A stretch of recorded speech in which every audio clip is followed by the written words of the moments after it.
Bom dia a todos. Mais uma vez estamos aqui reunidos para o estudo do Evangelho. Vamos iniciar, como sempre, o trabalho com a elevação do pensamento a Deus, unindo todos nós em uníssono, nos comunicando com a espiritualidade superior, para que possa nos amparar e nos abençoar nesse momento.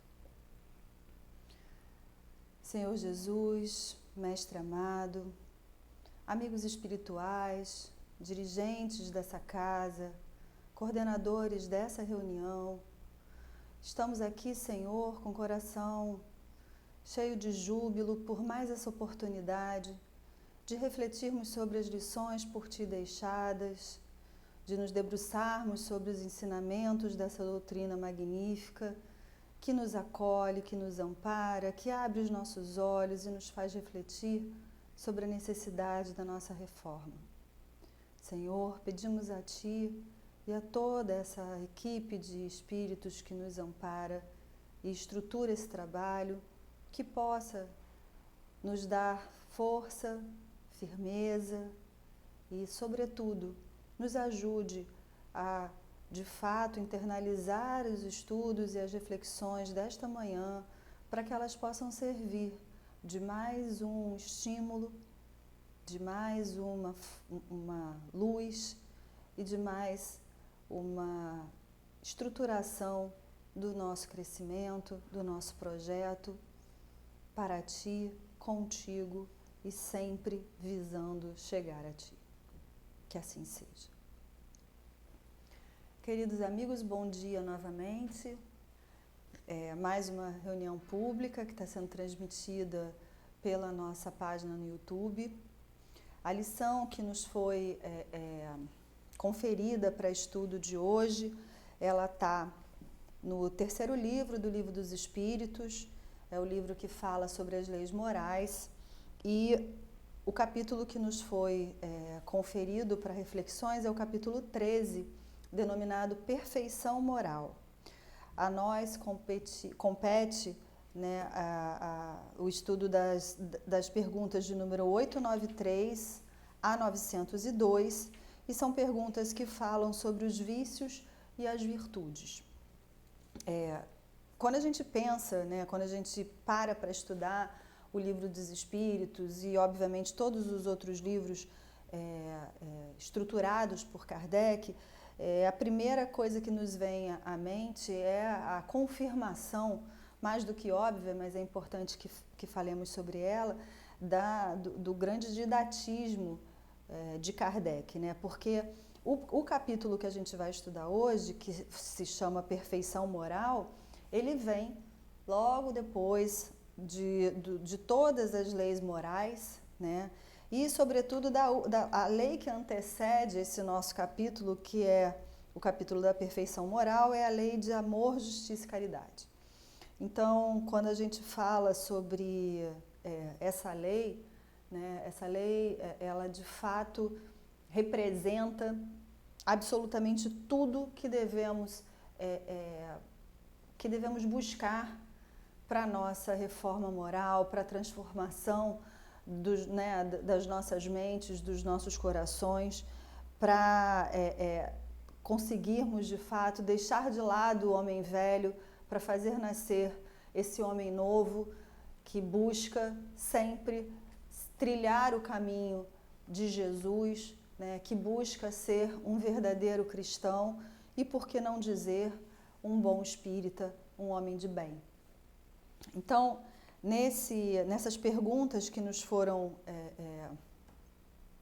convidadas, né, que essa casa nos convidou para estudar, vamos falar sobre os vícios e virtudes, mas previamente a já nos debruçarmos sobre o tema, nos parece importante compreender que ao falarmos sobre vícios e virtudes, é preciso que a gente que o façamos pensando somente no nosso autoconhecimento e que isso sirva como uma autorreflexão. E por que a proposta é essa?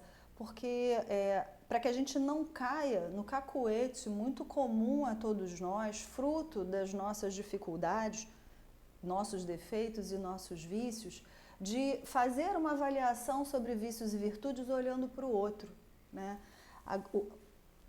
Dentre tantos valores e dentre tanta eloquência e reflexões e impressões que essa doutrina nos traz, talvez a principal delas é que ela sirva, a doutrina serve, o cristianismo serve para nos fazer melhorar a nós mesmos, né? E só é possível isso acontecer se a gente estuda e busca aplicar, tendo sempre como referência quem somos e quem pretendemos ser.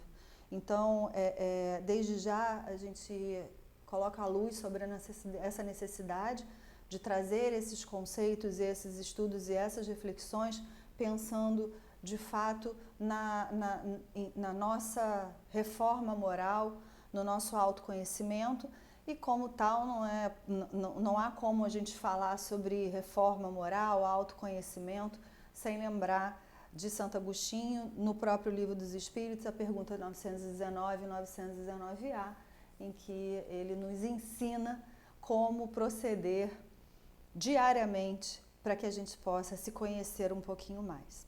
Então, dito isso, e já estabelecendo a necessidade dessa avaliação sobre vícios e virtudes, tendo somente como referência cada um de nós, a nossa individualidade, a gente já começa o capítulo com a pergunta 893, em que Kardec questiona aos espíritos qual a mais meritória de todas as virtudes.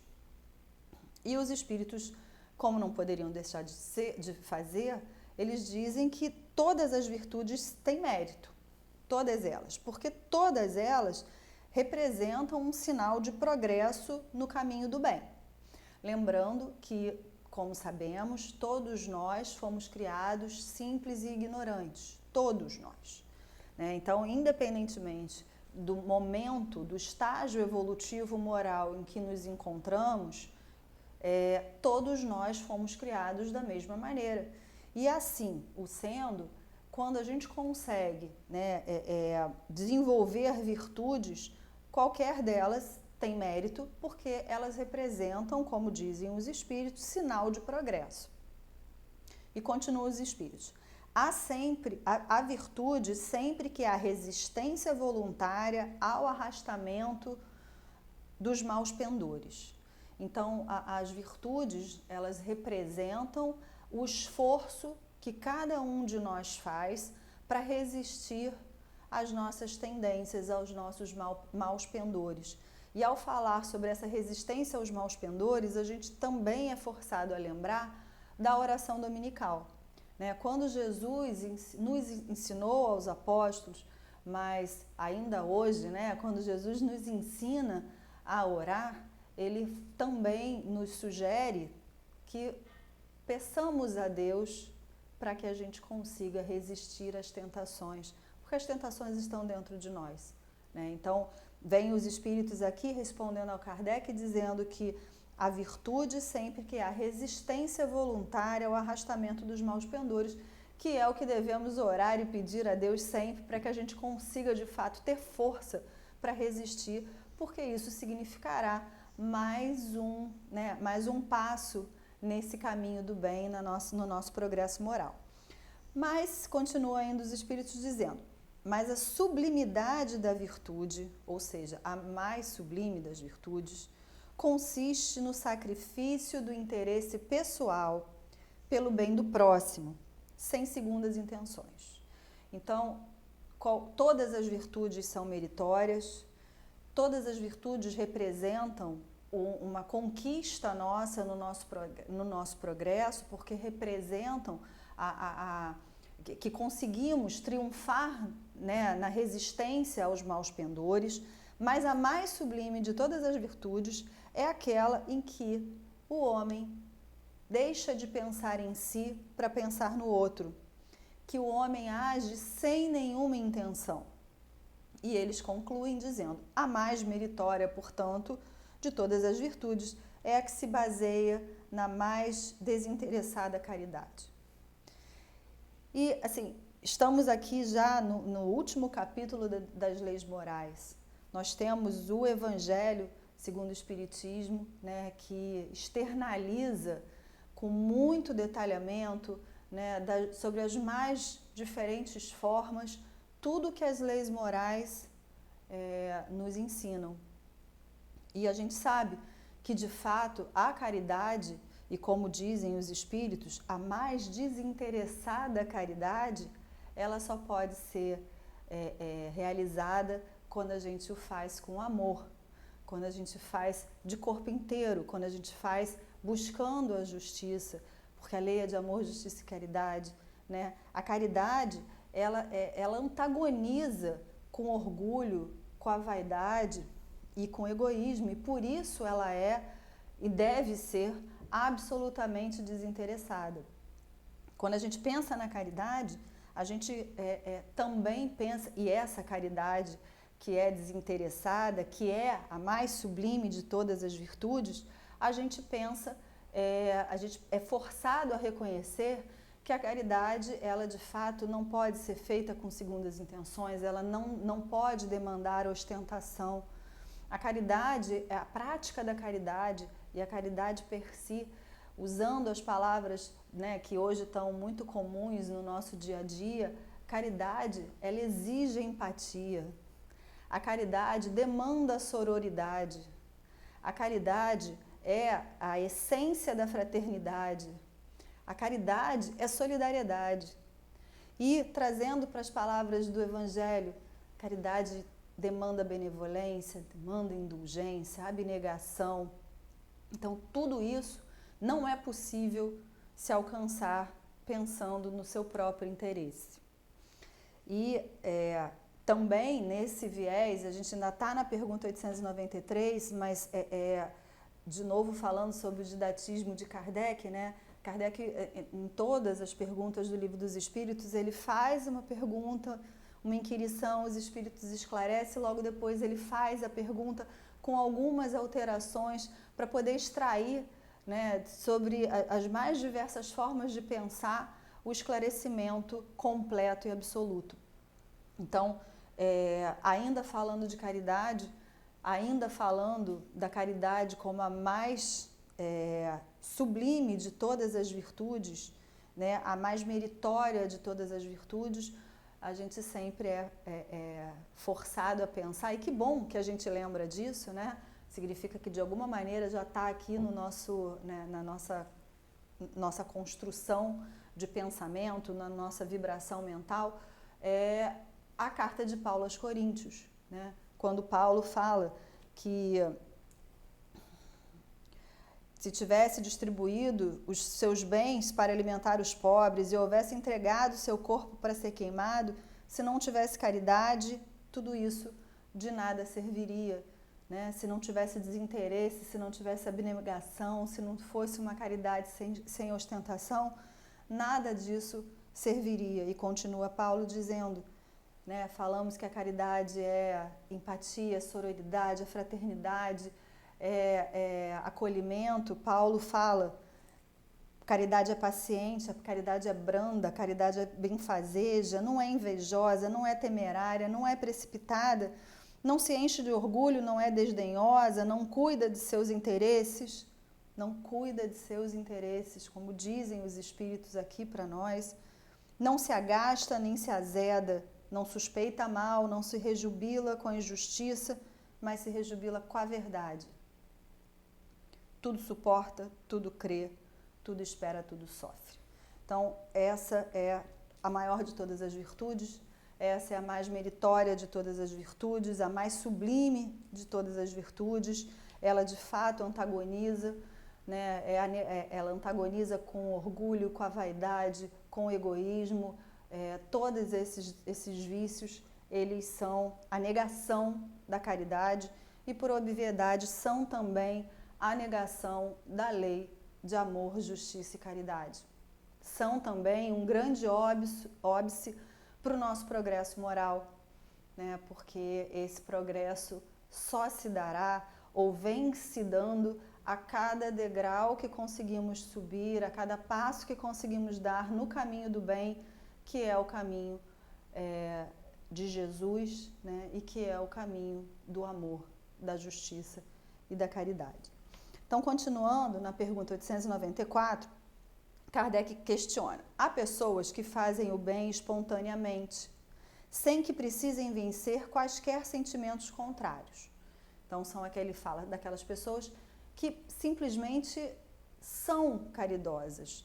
Elas não refletem, elas não aguardam nada, elas praticam a caridade na sua pura essência, aquela caridade desinteressada de qualquer ganho pessoal. E essas pessoas fazem isso de forma absolutamente fluida. E aí Kardec questiona: terão tanto mérito essas pessoas que agem de maneira absolutamente espontânea, as que têm que lutar contra a natureza que lhes é própria e a vencem? Ou seja, cada um de nós que tem que se esforçar, como disse na pergunta anterior, para vencer os maus pendores, né? Cada um de nós que tem que se esforçar para resistir às tentações, mas consegue vencer e consegue praticar a caridade, teremos nós os mesmos méritos daqueles que praticam o bem de forma espontânea? E os espíritos explicam: aqueles que não têm que lutar são aqueles em quem o progresso já está realizado.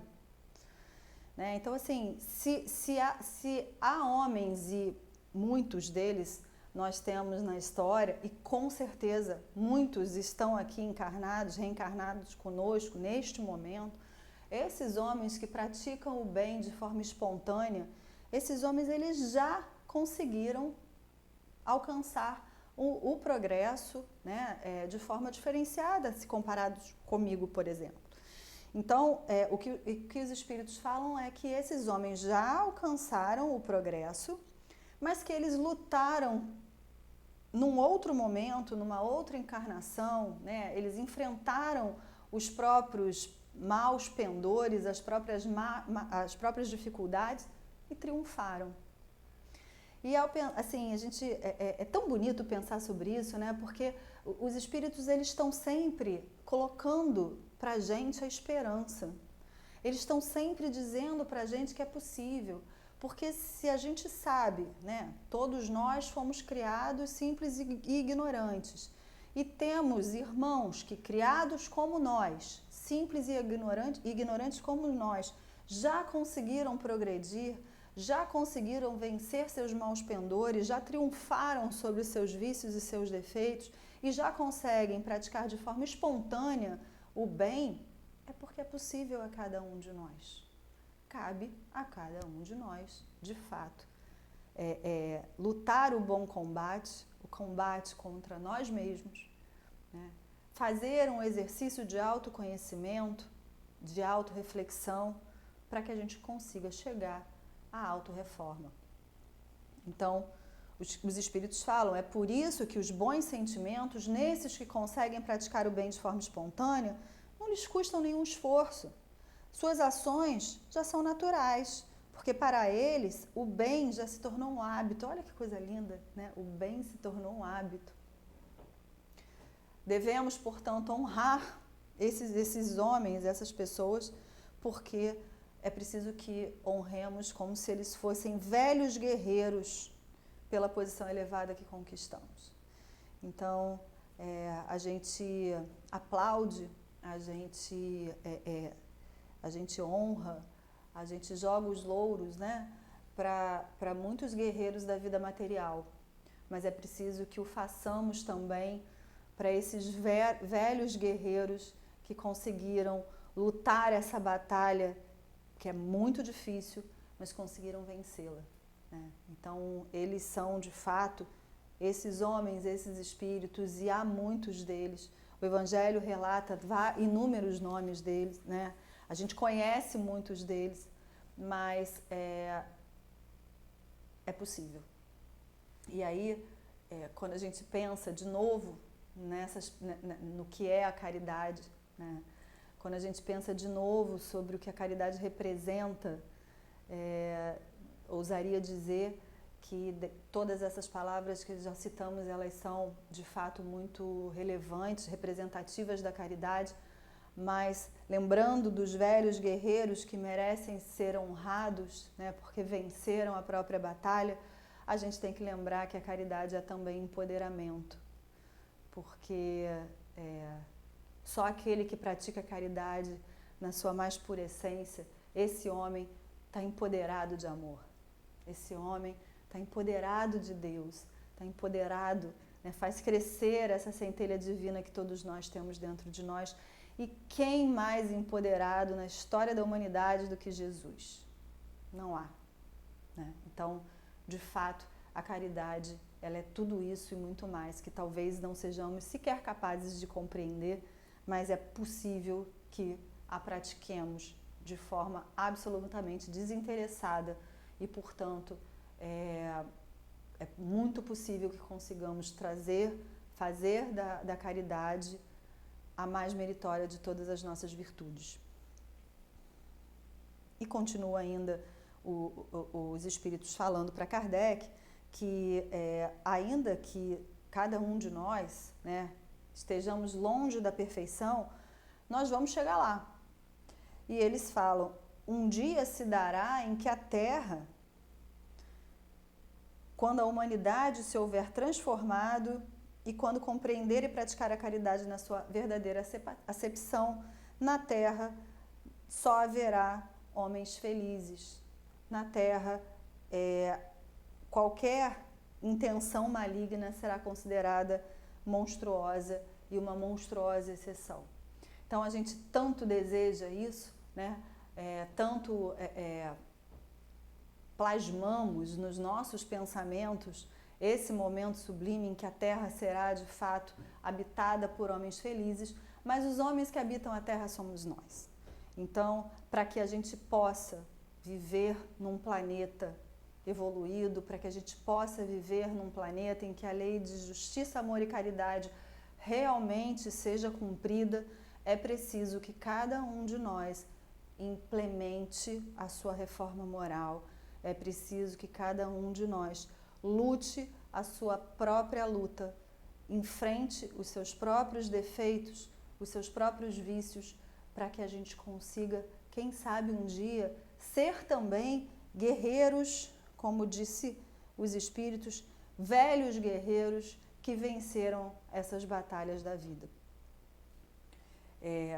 Lembrando, mais uma vez e sempre, né, que a caridade é antagonista do egoísmo, continua Kardec falando, questionando aos espíritos na pergunta 895, ele fala, à exceção dos defeitos e vícios acerca dos quais ninguém se pode equivocar, ou seja, todos nós sabemos com muita clareza os defeitos e vícios óbvios que carregamos, não há como nos equivocarmos em relação a eles. Kardec pergunta, qual o sinal mais característico da imperfeição? E os espíritos respondem de forma muito direta, o interesse pessoal. Então, o egoísmo, mais uma vez, é colocado aqui no Livro dos Espíritos e é também ressaltado em toda a doutrina, seja nas obras de Kardec, como em todas as obras complementares da doutrina, o egoísmo é o antagonista direto da caridade. E aí os espíritos falam, o apego às coisas materiais constitui sinal notório de inferioridade, porque quanto mais o homem se prende aos bens desse mundo, tanto menos compreende o seu destino. E, de novo, né, vou até repetir, ou seja, o apego às coisas materiais é um sinal notório de inferioridade, porque quanto mais a gente se prende aos bens materiais, mais eloquente, mais claro, mais evidenciado fica a nossa incompreensão sobre o destino. E sim, sabemos todos, né, que a verdadeira vida é a vida espiritual, sabemos todos que o corpo de carne, esse corpo aqui, ele vai fenecer. Sabemos todos que a razão única de estarmos encarnados, é para o nosso crescimento moral. Então, ao nos apegarmos aos valores materiais, ao nos apegarmos às coisas, né, e aos bens terrenos, a gente simplesmente demonstra de forma muito clara que a gente não compreendeu o sentido da vida, que a gente não compreendeu a razão de estarmos aqui. E essa incompreensão significa inferioridade moral. Por fim, para a gente finalizar aqui os apontamentos relacionados ao Livro dos Espíritos, a pergunta 897, em que Kardec questiona os espíritos: merecerá reprovação aquele que faz o bem sem visar a qualquer recompensa, ou seja, ele não espera nenhum tipo de recompensa aqui, mas está na esperança de que isso lhe seja levado em conta na outra vida e que lá venha a ser melhor a sua situação. Esse pensamento não prejudicará o progresso? Então a pergunta de Kardec é: esse irmão já compreendeu que a verdadeira vida é a vida espiritual? Esse irmão já compreendeu que estamos reencarnados para progredir? Esse irmão já compreendeu que a prática da caridade é essencial para o nosso crescimento moral? E aí a pergunta é: esse irmão, nessa situação, que pratica a caridade pensando, nossa, eu preciso praticar a caridade porque somente assim eu vou conseguir me colocar numa posição um pouco mais favorável na vida futura, ele tem os mesmos méritos? E aí os espíritos respondem: é preciso fazer o bem por caridade, isso é, com desinteresse. Vejam que os espíritos não digam tem ou não tem nesse primeiro momento, eles só reforçam: a caridade tem que ser feita sem qualquer interesse pessoal. E aí Kardec insiste: entretanto, todos nutrem o desejo muito natural de progredir para escapar da condição penosa dessa vida. Os próprios espíritos nos ensinam a praticar o bem com esse objetivo, portanto, praticar o bem para escapar da condição penosa dessa vida. E aí Kardec questiona: será então um mal pensarmos que praticando o bem podemos esperar coisa melhor do que a que vivenciamos na Terra? É errado, é mal pensar dessa maneira? E os espíritos esclarecem: não, certamente não. Mas aquele que faz o bem sem segundas intenções, unicamente pelo prazer de ser agradável a Deus e ao seu próximo que sofre, ele já se acha num grau diferenciado de progresso. E esse grau diferenciado de progresso já permite que esse irmão alcance a felicidade de forma muito mais depressa do que aquele que, ainda que positivo, ainda que já tendo identificado a razão de estarmos aqui, faz o bem por cálculo e não impelido pelo calor natural do seu coração. Então aqui o que os espíritos estão nos dizendo é que é claro que tem mérito, é claro que vai ser valorizada a prática da caridade, ainda que pensando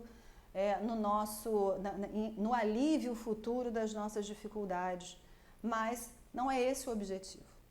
Sim, estamos caminhando, sim, estamos buscando, o nosso progresso moral.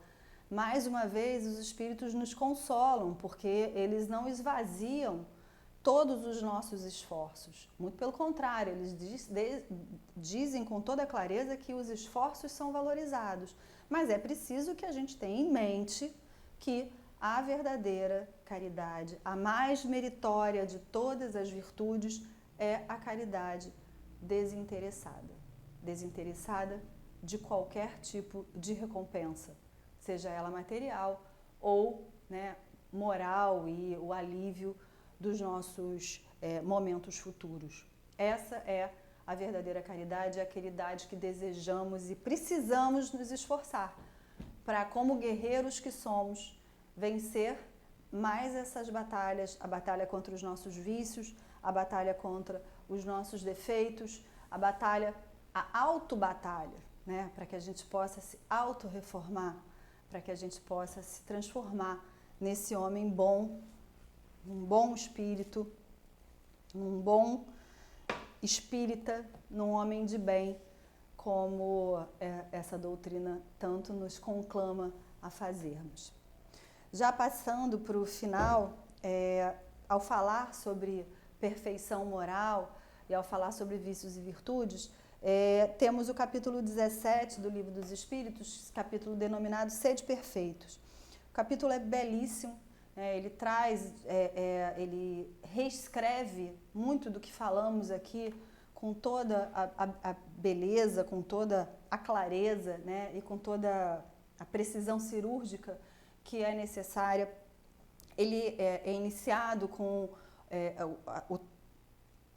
o Evangelho de Mateus, no capítulo 5, em que Jesus fala: amai os vossos inimigos, fazei o bem aos que vos odeiam e orai pelo que vos persegue e caluniam. Porque se somente amardes o que vos amam, que recompensa tereis disso? Não fazem assim também os publicanos?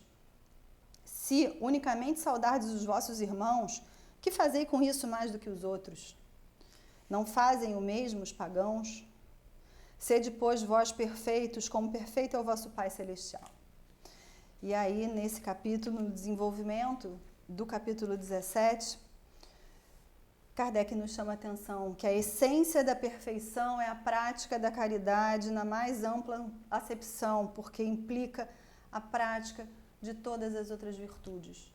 Então, falávamos sobre vícios e virtudes, né? Falávamos que os antagonistas da caridade são o orgulho, o egoísmo e a vaidade. E Kardec vem nos dizendo que a essência da perfeição é a caridade na sua mais ampla acepção, porque implica a prática de todas as outras virtudes. E continua ele: com efeito, se observam os resultados de todos os vícios e mesmo dos simples defeitos, reconhecer-se-á não haver nenhum que não altere mais ou menos o sentido da caridade. Ou seja, no momento em que praticamos a caridade, mas nos mantemos abraçadinhos ali, né, com os nossos vícios e os nossos defeitos, não há como não alterar o sentimento que é colocado no ato da caridade. Porque todos esses, né, vícios e virtudes, eles têm seus princípios no egoísmo e no orgulho, que são a negação da caridade. Ao tratar sobre o homem de bem, Kardec nos diz: o verdadeiro homem de bem é o homem que cumpre a lei de justiça, amor e caridade na sua maior pureza. O verdadeiro homem de bem é aquele homem possuído do sentimento de caridade e de amor ao próximo. Ele faz o bem pelo bem, como Kardec perguntou aos espíritos, né? Aquele que faz o bem espontaneamente. Esse é o verdadeiro homem de bem, porque ele já conseguiu vencer seus próprios pendores. Então, ele faz o bem pelo bem sem esperar paga alguma. É a caridade sem ostentação, sem aguardar algum tipo de recompensa. O verdadeiro homem de bem retribui o mal com o bem. Ele toma a defesa do fraco contra o forte, ele se sacrifica sempre seus interesses pela justiça, porque a lei é de amor, justiça e caridade. O egoísta, ao contrário, calcula os proventos e as perdas decorrentes de toda ação generosa. O egoísta é aquele que, ainda que esteja praticando bem, dimensiona o que ele pode ganhar com tudo isso, né? Em maior ou menor medida. O verdadeiro homem de bem não procura dar valor ao seu espírito, nem aos seus talentos, às expensas de outrem. Ou seja, o verdadeiro homem de bem, ele não se enaltece, porque ele sequer se reconhece um verdadeiro homem de bem. O verdadeiro homem de bem, ele só pensa em cuidar, ele só pensa em amar, ele só pensa em acalentar, ele só pensa em aquecer aquele que sofre, aquele irmão de jornada, né? O verdadeiro homem de bem é indulgente. E é isso que desejamos e precisamos ser. Todos nós precisamos ser verdadeiros homens de bem. Todos nós precisamos buscar a perfeição moral, né? Todos nós precisamos vencer os nossos pendores equivocados, como disseram os espíritos aqui, e que a gente possa orar a Deus, né, como nos ensinou Jesus, para que Ele nos dê força para vencer e resistir às tentações. E para finalizar, para falar de verdadeiro homem de bem, a gente já teve a oportunidade de tocar nesse assunto num outro momento aqui na casa, mas confesso que eu tenho uma certa predileção por esse personagem da história do cristianismo. A história dele sempre me tocou muito, que é a história de Zaqueu. Quando começamos a reflexão, né, sobre vícios e virtudes, a propositura que fizemos era que conseguíssemos olhar todos esses aspectos, os vícios e virtudes, pensando somente em nós, né, no nosso autoconhecimento, que isso possa servir de autorreflexão, para que a gente não faça reflexões sobre vícios e defeitos do outro, como se isso pudesse, de alguma forma, nos tornar melhores. E ao pensar em Zaqueu, a história, né, fala-se de Zaqueu no Evangelho segundo o Espiritismo, no capítulo 16, não se pode servir a Deus e a Mamon.